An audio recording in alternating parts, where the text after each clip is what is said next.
একবার ভাবুন তো, কানে হেডফোন দিয়ে মোবাইলে প্রিয় শিল্পীর গানের সাথে সাথে ঠোঁট মিলাচ্ছেন আর পা দোলাচ্ছেন।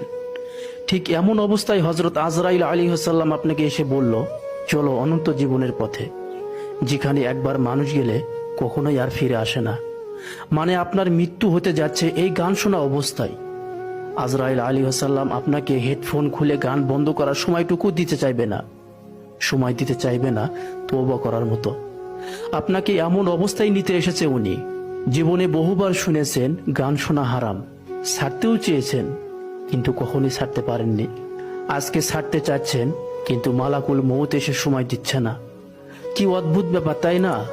জীবনে বহুবার ভেবেছেন গান শোনা ছেড়ে দিবেন, ছেড়েও ছাড়তে পারেননি, কিন্তু আজকে ছাড়তে চাচ্ছেন কিন্তু পারছেন না, কারণ আপনার সময় শেষ। আপনাকে গান শোনা অবস্থায়, একটা হারাম কাজ অবস্থায়, আল্লাহ তাআলার অবাধ্য অবস্থায়